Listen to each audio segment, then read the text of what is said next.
Hello sir. Hello sir. क्या नाम हुआ आपका? प्रियांशु सिंह कार्की। क्या करने आए?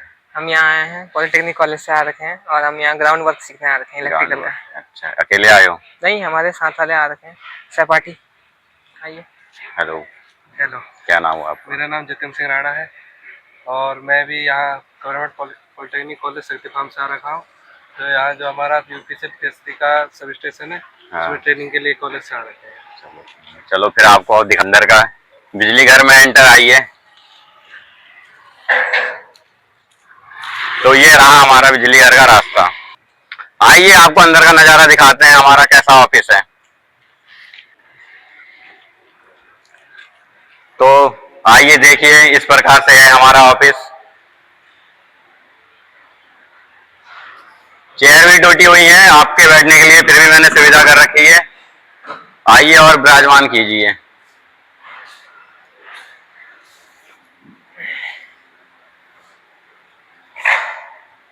तो सर, कैसा लग रहा है आपको बिजली घर में आके?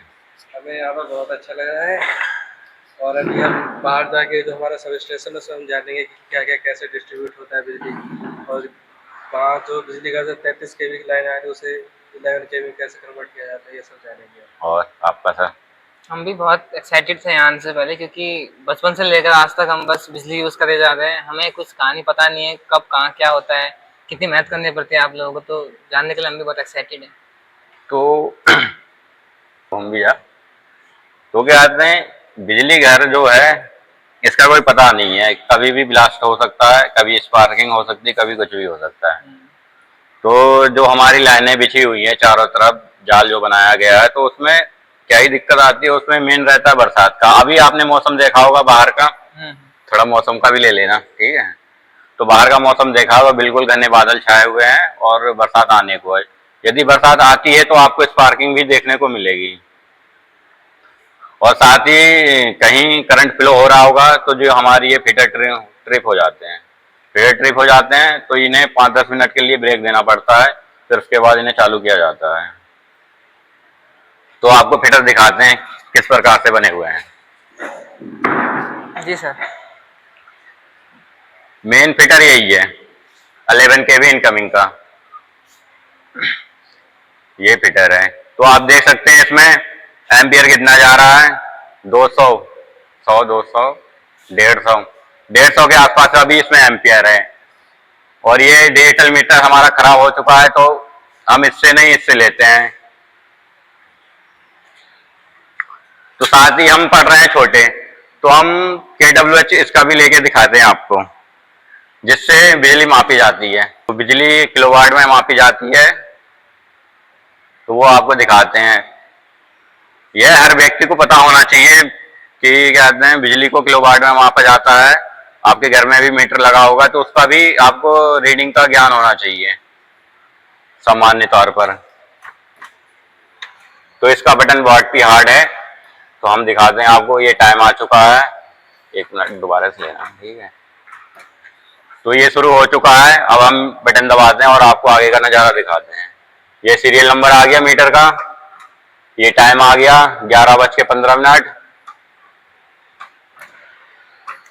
और ये आ गई डेट, आज की 13 तारीख, और ये आ गया KWH। थोड़ा नजदीक से ले,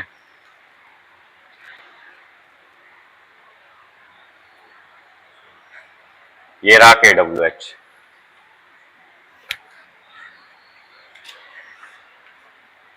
तो इन फिटर का भी यही हाल है, इसमें भी KWH लिया जाता है।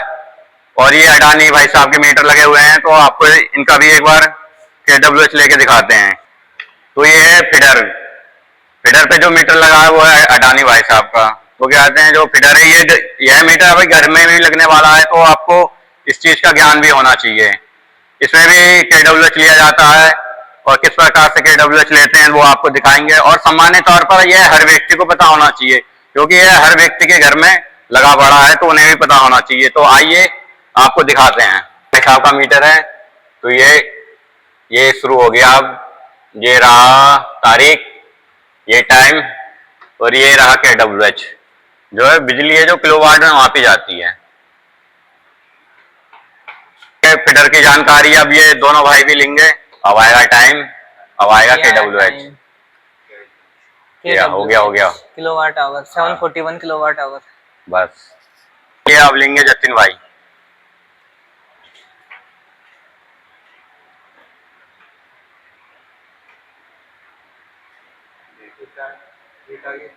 डेट टाइम अब आएगा KWH। तो जतिन भाई ने भी KWH देख लिया है। KWH की जानकारी लेते हुए बहुत इंफॉर्मेटिव था, क्योंकि हमारे घर में बिल भी बहुत KWH में आता है, हमें पता नहीं था आज तक कि बिल कैसे देखा जाता है या फिर मीटर कैसे चेक किया जाता है रीडिंग। तो इनको मीटर की जानकारी हो गई है। आइए आपको और आगे का नज़ारा दिखाते हैं किस पर।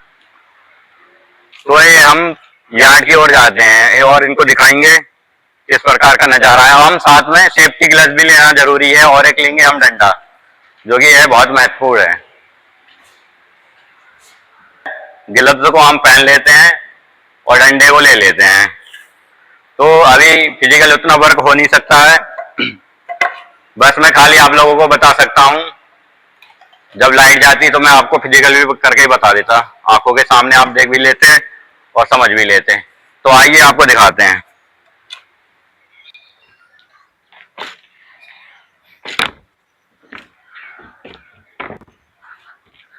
इस गेट से एंट्री लेते वक्त हमेशा सावधानी रखिए और हाथ को ऊपर ना कीजिए, जिससे आपका हाथ तारों में लग जाए।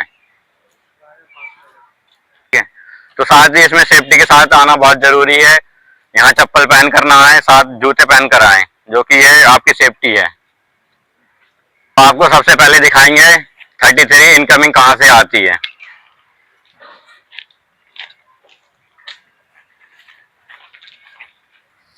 और ये रही हमारी सीटी और ये रही पीटी और ये रहा हमारा आइसोलेटर।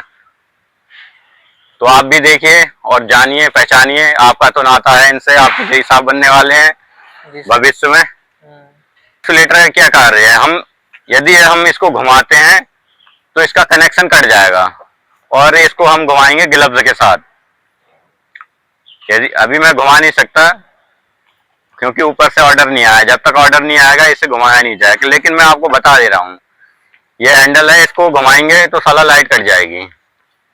जी सर। इसका जो कनेक्शन कट जाएगा तो लाइट चली ही जाएगी। और आपको अर्थिंग का भी दिखाते हैं। अर्थिंग बहुत जरूरी है, यदि अर्थिंग नहीं होती है तो आपकी जान भी जा सकती है, करंट लगने से आपकी जान भी जा सकती है। ये तो आपको पता ही होगा 33 का कितना ही इशू रहता है, आए दिन चलता ही होगा। आपको पता कि करंट से इसकी मौत हुई, आज उसकी, या आज यहाँ कल वहाँ, तो इन्हें भी पता ही है। अभी इनको भी और बता दें, थोड़ी सी जानकारी मैं दे देता हूँ, इन्हें वैसी जानकारी है ही। इसको भी हैंडल से ऐसे करके घुमाया जाएगा और अर्थिंग लगा दी जाएगी। अर्थिंग भी देखिए, अर्थिंग का ये रहा, और हम इसको वापस से ऐसा ही कर देते हैं जिससे ये टच ना हो। आपको तो पता चल ही गया होगा सर। जी सर, पता लग गया। मैंने ही बताया या आपको थोड़ा बहुत पहले से ही मालूम था? हमें अर्थिंग के बारे में पता था, पर उसे हमने फिजिकली या प्रैक्टिकली देखा नहीं था कभी। तो आज देख लिया उस चीज को। चलो बढ़िया ही है, फिर आप लोगों को थोड़ा सा ज्ञान में थोड़ा बहुत। तो इसकी जो मेन VCB है वो आपको दिखाते हैं किस प्रकार से है। ड्रम लगाऊं तेरे लिए? आ जाएगा सब? आ ही जाएगा। बस तो ये रहा VCB। ये है चार्जिंग पॉइंट, वो बल्ब लगाने के लिए भी है, और ये रेड बटन ऑफ के लिए, ये ऑन के लिए। तो ये है मेन VCB। हम यहाँ से लाइट काट सकते हैं। पता था ये चीज। सर यहाँ पे ये बल्ब का क्या काम है फिर? बल्ब का कार्य ये दिखाता है कि लाइट है। यदि बल्ब जलेगा तो लाइट है, यदि ऑफ हो जाता है तो यदि बल्ब ऑफ हो जाएगा तो हमें इसे चार्जिंग करना पड़ेगा। चार्जिंग करेंगे, यहाँ बल्ब जलेगा और ब्लैक बटन से ऑन कर दिया जाएगा। तो मतलब ये टेस्टिंग के लिए यूज होता है फिर बल्ब? हाँ, बल्ब जो है जो टेस्टिंग के लिए यूज होता है। और साइड में जो MCBयां लगी हैं आप इन्हें भी देख सकते हैं, इनका भी काम इसी में रहता है। कर दो नहीं कहाँ पर लगी हुई है? इसमें टोटल 3 VCBयां लगी हैं। 3 VCB लगी हैं इसमें, एक ट्रांसफार्मर के पास में है, एक बीच में है और एक फर्स्ट में है। ये रही सेकंड VCB। इस वीसीबी का काम भी उसी तरह है जिस तरह फर्स्ट वीसीबी का होता है, और इसके अंदर भी वैसा ही है जैसा फर्स्ट वीसीबी में दिखाया गया था। ये रही सेकंड वीसीबी, ये भी सेम फर्स्ट वीसीबी की तरह है, वही प्रोसेस है जो फर्स्ट वीसीबी में था। तो हमने इसको खोल ही दिया है, इसका नज़ारा भी दिखाई दिए।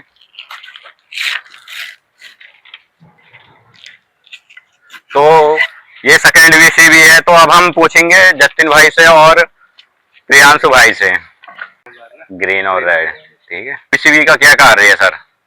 तो ये एक सर्किट ब्रेकर की तरह काम करता है, और ये सर्किट को जो है आइसोलेट करने का काम करता है। तो इसमें एमसीबी भी है और 3 बटन लगे हुए हैं, जिसमें से एक बटन जो है सर्किट तोड़ने का काम करता है और एक जोड़ने का काम करता है। और आप बताइए जतिन सर। यहाँ पर ये जो बीसीबी है इसमें दो मतलब मेन बटन होते हैं, एक ग्रीन बटन और एक रेड बटन है। जो ग्रीन बटन है ये बीसीबी को ऑन करने के लिए रहता है, और तथा जो रेड बटन है वो ऑफ करने के लिए रहता है। साथ ही साथ इसमें एमसीबी तथा एक बल्ब होल्डर भी लगा है, और साथ में इसमें चार्जिंग पॉइंट भी लगा रहता है। बहुत बढ़िया। आप भविष्य में जेई साहब बनने वाले हैं, हो सकता है आप सरकारी बने या प्राइवेट जाएं, या किसी कंपनी या कोई कंपनी भी आपको हायर कर सकती है। ऐसा कुछ नहीं है, यदि सरकारी बनते हैं तो उसमें आपकी सेफ्टी ज्यादा रहती है, यदि प्राइवेट में बनेंगे उसमें भी सेफ्टी रहेगी, पर उसमें थोड़ा ध्यान देना पड़ेगा, क्योंकि सरकार तो वो कर ही लेती है लेकिन कंपनी वाले इतना कुछ करते नहीं है। तो हम इसको बंद कर देते हैं और हम इसको लॉक भी कर देते हैं। होगी उसके बाद बताऊंगा क्या? ठीक है चलो, अब हम इसको कर देते हैं ऊपर, ये देखिए, जिससे कोई इसे छेड़खानी ना करे, जिससे कोई इसे छेड़खानी ना कर सके। और ये जो है अब हम आते हैं अर्थिंग पॉइंट में। तो सर ने हमें अभी अर्थिंग पॉइंट के बारे में बताया था। हम बचपन से 10th से किताबों में पढ़ते आ रहे हैं। अर्थिंग ये होता है कि जो एक्स्ट्रा करंट होता है उसे जमीन के अंदर डाल देता है, लेकिन आज हमने पहली बार इसका एक नमूना देखा है यहाँ पे। तो ये लीवर है, अभी ये ऑफ है, तो इस कंडीशन में क्या हो रहा है, अर्थिंग नहीं हो रही है। जब एक्स्ट्रा करंट आ जाती है उस कंडीशन में हम इस लीवर को नीचे खींच देते हैं, जिससे कि ये जो वायर है ये अर्थिंग से कनेक्ट हो जाता है, और जो एक्स्ट्रा करंट है वो जमीन के अंदर चली जाती है। तो जमीन का जो पोटेंशियल होता है वो शून्य माना जाता है। तो धरती माता हमारी कितना भी पोटेंशियल ले सकती है। उसके बीसीबी के बारे में बताएंगे, डंडे का क्या प्रयोग किया जाता है। इसके बाद हमारा सर ने बताया था कि बीसीबी के बारे में बताया था। तो जब पहला काम आइसोलेटर का हो जाता है उसके बाद हम बीसीबी में आते हैं। इसी डंडे से जो है हम लोग पूरा का पूरा सिस्टम चलाते हैं। यहाँ पे खुला नहीं है, अब खुला। इसके बारे में तुम बताओ, ये लो चलो इधर से आना। आइसोलेटर के बारे में तुम बताओ, इसके बीसीबी के बारे में। डंडे का कार्य बता दे बस। ये हमारा बीसीबी सर्किट है, इसमें हम जिसको भी ऑन ऑफ वगैरह करना होता है तो हम डंडे से करते हैं। इसमें कभी भी अपने हाथ से काम नहीं कराया जाता है। ये जो ऊपर आपको रेड बटन दिख रहा है ये ऑफ करने के लिए है, तो नीचे ये ब्लैक बटन या फिर ग्रीन बटन होता है, ये सर्किट को ऑन करने के लिए होता है। साथ ही साथ इसमें एमसीबी लगे रहते हैं जो ऑन ऑफ करने के लिए लगे रहते हैं। हाँ, आगे ऊपर एक बल्ब होल्डर भी लगा रहता है, जिसमें हमें पता चल जाता है कि अगर लाइन चल रही होती है तो ये बल्ब ऑन रहता है, तो ऑफ हो जाता तो ये बल्ब भी ऑफ हो जाता है। साथ ही साथ इसमें एक चार्जिंग पॉइंट भी लगा रहता है। मतलब वो है बैटरी कार हो, ये चार्जिंग पॉइंट है। भाई आपको तो इसके बारे में पता है, साथ ही प्रियांशु से पूछते हैं, आपको भी कुछ नॉलेज मिला इससे? हाँ, हमें आज बहुत नॉलेज मिला। हमने बस इस चीज़ के बारे में पढ़ा ही था आज तक, आज देख भी लिया क्या कैसा कैसे काम होता है यहाँ। प्रैक्टिकली इस चीज़ को फील कर लिया हमने आज, बहुत अच्छा लग रहा है यहाँ आके। चलो ठीक है, अब आगे का प्रोसेस दिखाते हैं।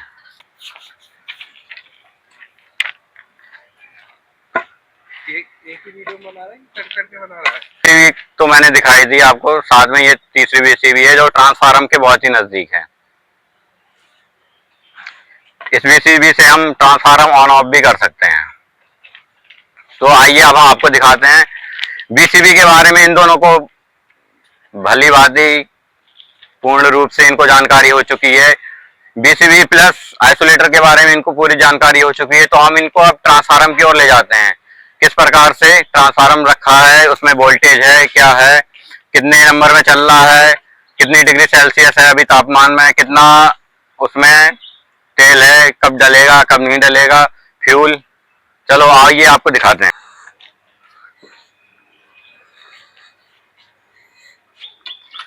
तो ये रहा ट्रांसफार्म।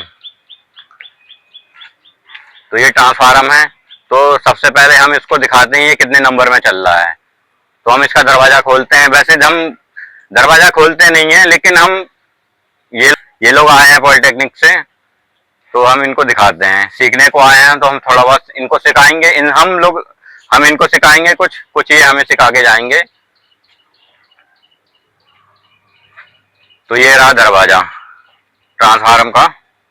तो ये अभी 5 नंबर में चल रहा है। अंदर का भी ले लें।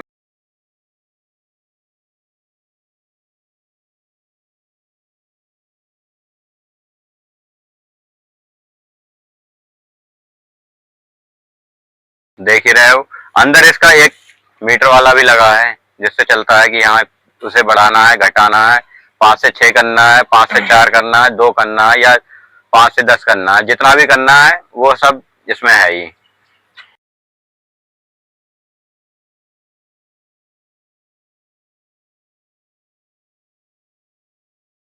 लॉक कर देते हैं। हमने इसको लॉक कर दिया है। अब आते हैं हम ट्रांसफार्मर के फ्रंट की ओर। हम इसे छू सकते हैं, हम इसको बाहर से छू सकते हैं, लेकिन ये हीट हो रहा है अभी, हल्का फुल्का हीट है। आप भी हाथ लगा के देखिए,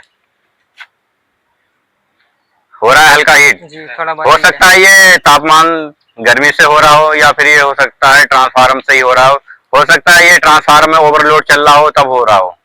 आइए आपको दिखाते हैं। इसमें किसी में भी करंट नहीं है।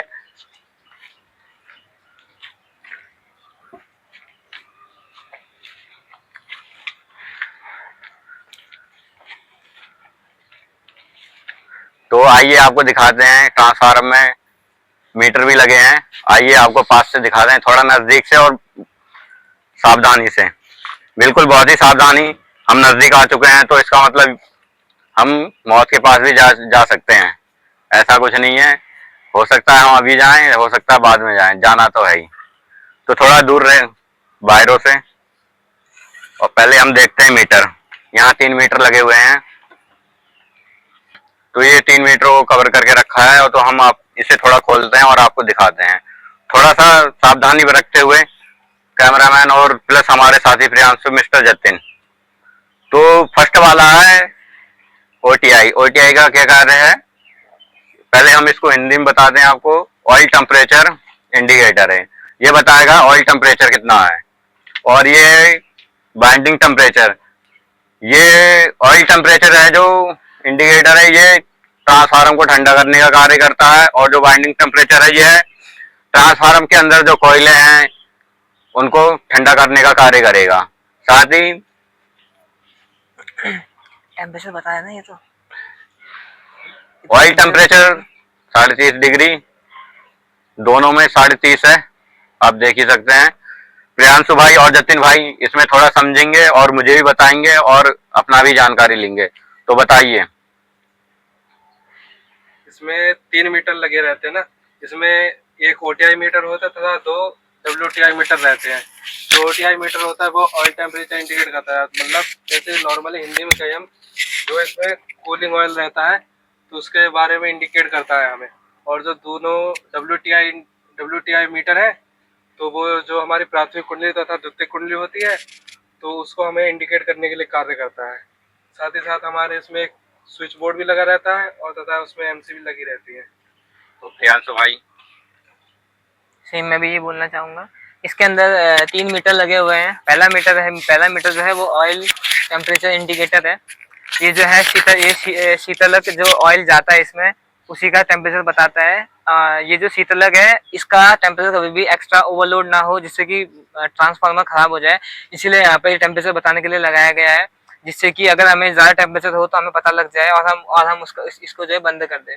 और सेकंड में जो है हमारा प्राइमरी वाइंडिंग और सेकेंडरी वाइंडिंग का टेम्परेचर नोट करने के लिए भी 2 मीटर दिए गए हैं, जो कि दोनों के टेम्परेचर को नोट करते हैं।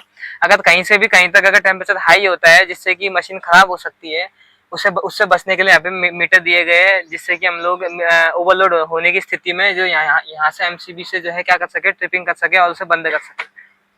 मुझे भी साथ में जतिन भाई और प्रियांशु भाई को भी। तो हम इसे दरवाजे को क्लोज कर देते हैं। साथ ही मैं थोड़ा सा इनको और बताना चाहूंगा बाद का किस्सा। अभी हम इसको क्लोज कर देते हैं।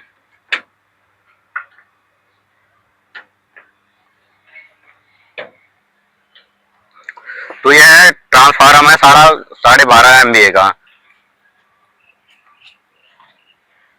तो यह ट्रांसफार्मर 12.5 मेगावाट का है, जो कि यह कार्य करता है 33 को 11 kV में कन्वर्ट करने का कार्य करता है। तो जो 11 kV यहाँ से कन्वर्ट होती है, तो यह वायरिंग के द्वारा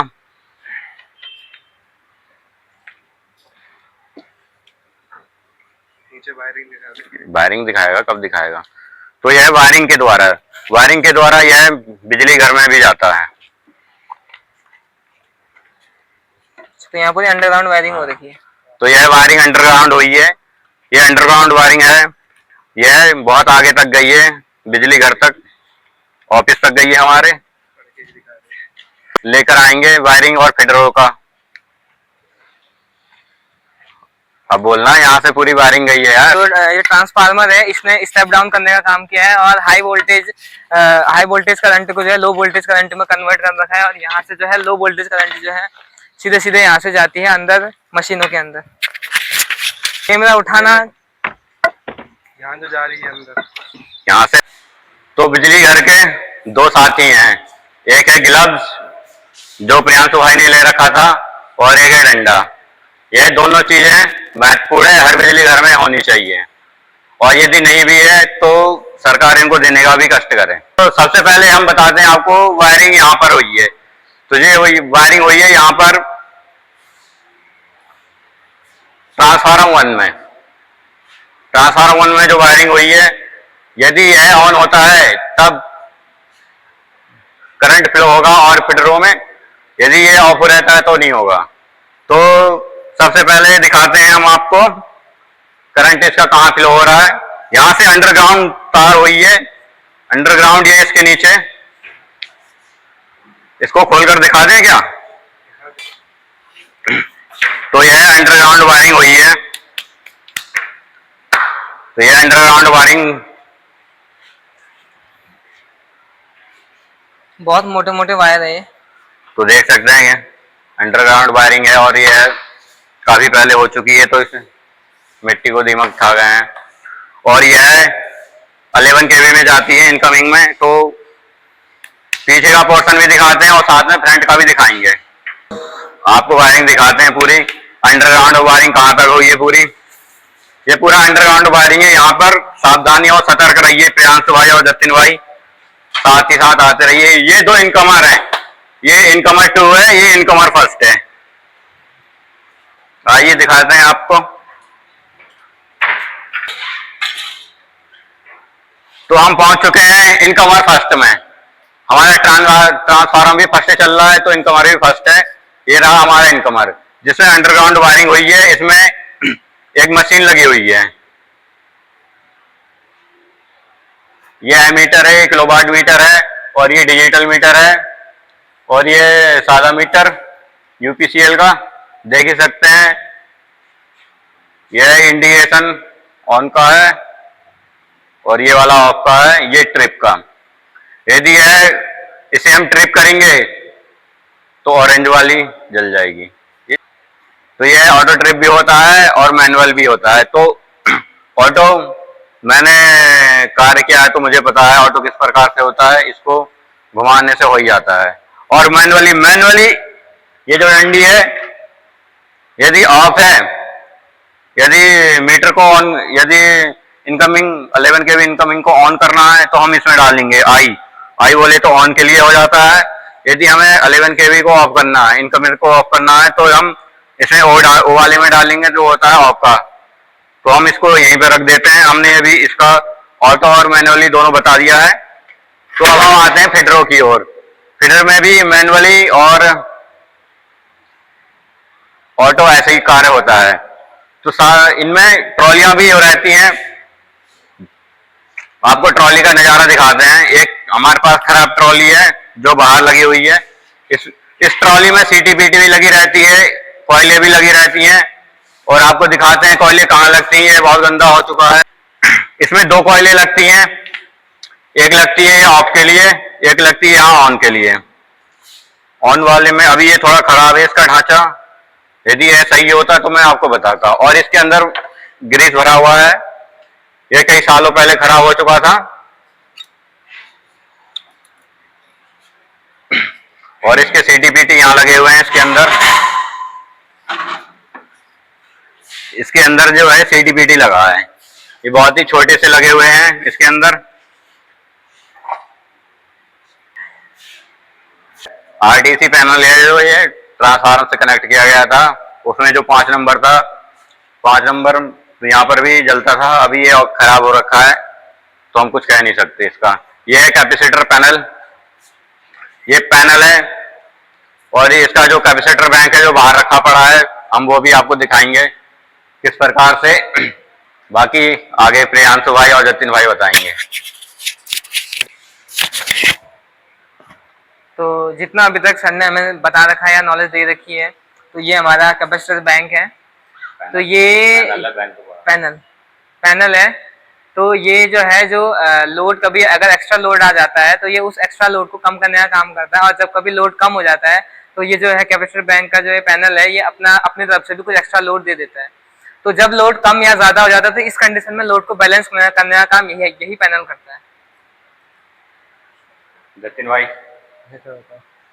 कह रहा है, मैं क्या बताऊं। तो मैं एक चीज और बता देता हूँ, इससे ये वोल्टेज भी बढ़ा देता है और कम भी कर सकता है। तो साथ ही हमने कैपेसिटर पैनल देख लिया, हम अब कैपेसिटर बैंक को देखते हैं। 6 स्टेप है कैपेसिटर बैंक में, साथ ही बाहर लगा पड़ा है, हम उसको दिखाते हैं। उसकी जो वायरिंग हुई थी पहले मैंने आपको दिखाया था मेरी पुरानी वीडियो में, किस प्रकार से वायरिंग हुई थी, किस प्रकार से खींचातानी की गई थी, कितनी मशक्कतों के बाद वायरिंग को खींच कर लाया गया था, वो आपको पूरा दिखाया जाएगा। अभी हम यार्ड की ओर चलते हैं। इस यार्ड में बिजली घर में यार्ड में जाना बहुत ही सख्त मना रहता है, तो इसमें किसी को भी ऐसे ही जाने नहीं दे सकते, अन्यथा हम पे कार्रवाई हो जाएगी। आइए हम आपको दिखाते हैं कैपेसिटर बैंक। तो प्रियांशु भाई आपको कैपेसिटर बैंक दिखाएंगे। ये हमारा यार्ड है, हम यार्ड की ओर एंट्री ले रहे हैं। वैसे ऐसे ही किसी को एंट्री इसमें यार्ड में नहीं दे दी जाती है, आपको हायर किया गया है तभी हम आपको यहाँ एंट्री हो रही है, आपके हम आने दे रहे हैं। बहुत बहुत धन्यवाद आपका। हम कैपेसिटर बैंक की ओर चलते हैं। कैपेसिटर बैंक में 6 स्टेप हैं, आपको दिखाते हैं। स्टेप 6 है, उसमें कार्य क्या क्या होता है, ऑन कहाँ से होगा, ऑफ कहाँ से होगा, उसमें चाबियां भी हैं, वो आपको पूरा पूर्ण रूप से दिखाए जाएंगे। और उसका आइसोलेटर पैनल भी लगा पड़ा है, हम वो भी दिखाएंगे आपको। माइक में गाने की आवाज तगड़ी आएगी। अंशु भाई और जतिन भाई को मैं कैपेसिटर बैंक दिखाने के लिए लाया हूँ। उसमें क्या ही कार्य होता है, उसमें बैंक में फ्यूज भी लगे पड़े हैं। एक स्टेप में 2 फ्यूज लगे पड़े हैं, यानी कि 6 स्टेप हैं तो 12 फ्यूज उसमें लगे पड़े हैं। उसकी चाबी भी है। अब हम आपको उसकी चाबी अभी थोड़ा नॉलेज देते हैं, तो हम फिजिकली थोड़ा बहुत वर्क करने की कोशिश करेंगे। यदि होता है तो ठीक है, नहीं होता है तो भी ठीक है। हम इनको बाहर से नज़ारा दिखा सकते हैं। इसमें भी सीटी लगी है, ये पीटी लगी है और फ्यूज लगे पड़े हैं। मैं बाहर से ही जतिन भाई और प्रियांशु भाई को मैं दिखा सकता हूँ बाहर से ही।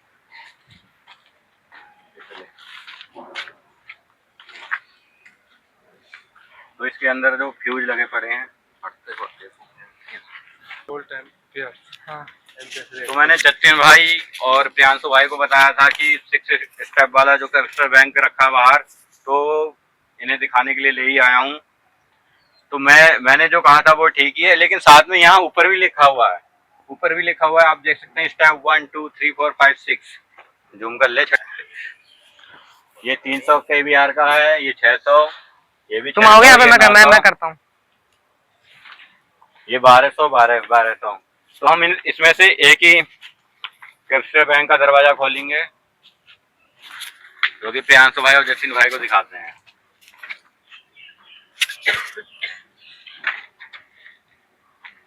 चाहूंगा हमारे सर से बोलना चाहूंगा, बहुत बहुत धन्यवाद आपका हमें यहाँ मतलब परमिशन देने के लिए यहाँ आने की।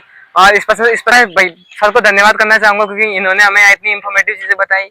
आज तक हम ये चीजों में कभी देखा नहीं हुआ। हम लोगों ने बचपन से बिजली यूज कर रहे हैं, बचपन से टीवी कार्टून देख रहे हैं, डोरेमोन देख रहे हैं, पर हमें कभी पता नहीं था कि इसके पीछे इतनी मेहनत रही। यहाँ ये भाई लोग इतने रिस्क लेते थे, और हम इनका special thanks to these guys.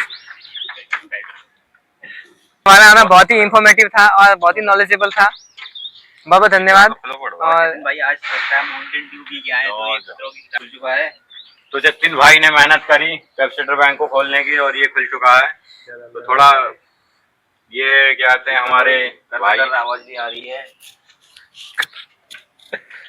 ये जो फ्यूज है, ये फ्यूज है, एक कैपेसिटर बैंक में 3 फ्यूज लगे पड़े हैं, तो यानी 6 स्टेप हैं, तो 18 फ्यूज लगे पड़े हैं। साथ ही ये बल्ब के लिए भी दिया गया है,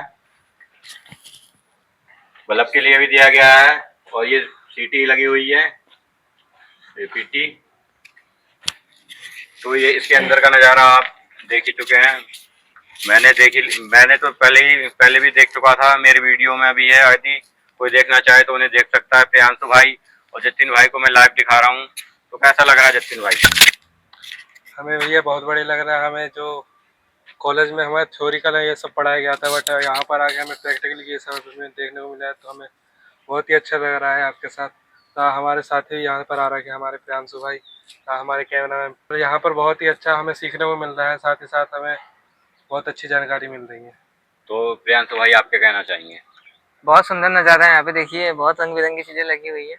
तो आखिर में इतना बोलना चाहूँगा, सर का बहुत बहुत धन्यवाद हमारी तरफ से, क्योंकि हमें पहली बात तो यहाँ आने की परमिशन देने के लिए और हमें इतनी इन्फॉर्मेटिव चीज़ें बताने के लिए। हमने आज तक कभी ये चीज़ें देखी नहीं, ना कभी सुनी इन चीज़ों के बारे में कि क्या होता है क्या नहीं होता है। हम तो खाली बिजली यूज़ कर रहे हैं घर में बैठे बैठे, पर यहाँ सर जो है लोग यहाँ बैठ के अपना जान जोखिम में डाल के हमारे घरों तक बिजली पहुँचाने का काम कर रहे हैं। इनके लिए बहुत बहुत धन्यवाद, और हमें इतनी इतनी महत्वपूर्ण जानकारी देने के लिए इनका बहुत बहुत धन्यवाद।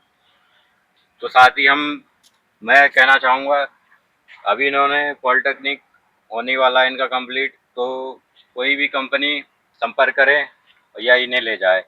और साथ ही ये भविष्य में जेई साहब बनने वाले हैं, हो सकता है आने वाले 1.5 साल 2 साल में भी बन जाएं, हो सकता है उससे भी जल्द बने, हो सकता है लेट में बने, लेकिन बनना भविष्य में जरूर, कुछ कामयाबी हासिल करना। बहुत बहुत धन्यवाद आपका, आपकी दुआ से हो जाए हम। तो हम इसे क्लोज कर देते हैं और जतिन भाई इसको